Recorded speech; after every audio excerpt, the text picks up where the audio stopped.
चोरा देशी मद सह पिकअप भ्यान जबत जड़े गिरफ। कटक और बांकी अबकारी विभाग तरफ मिलित चढ़ऊ आठगड़ भिड़ अंचल एक देशी मद बोझे पिकअप भ्यान नयागढ़ अंचल चोरा चालाण होता बेले बांकी कचेरी छक टीवीएस शोरूम निकट जबत कर जाइछि।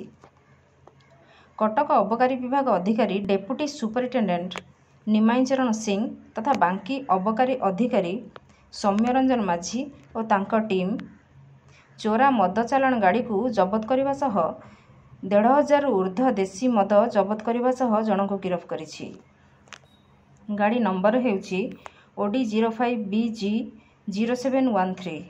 चोरा मद चालाण व्यवसायी नाम धर्मानंद जेना, घर आठगड़ वासुदेवपुर अंचल बोली जनापड़ी। अबकारी एक्ट अनुजाई तांको गिरफ करा जायथिबा बेले आज तांको कोर्ट चालाण कराजिबार व्यवस्था रही बोली अधिकारी सूचना। आगामी दिन में चढ़ाऊ जोरदार कराजिबो बोली अबकारी अधिकारी कहिसंती। आज एक्साइज कमिशनर सर मोर नरसिंह भोल सर एवं कलेक्टर कटक अरविंद डाकुआ सर तथा superintendent excise Cuttack Patel sir को निर्देश क्रमे अबकारी टीम बांकी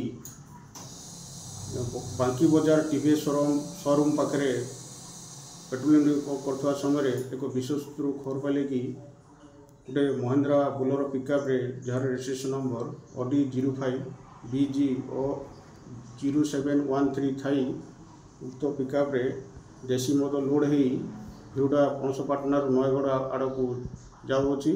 उक्त खबर मुताबक बांकी टीम से शोरूम पाखे जगी रही। उक्त खबर मुताबक से भाई गाड़ी आसुवर देखी बांकी टीम शोरूम पाखे डिटेन कले और डिटेन कर गाड़ी चालक को पचार नाम धर्मानंद जेना कहले। बांकीरू संजीवानंद जेना रिपोर्ट, नागराज न्यूज।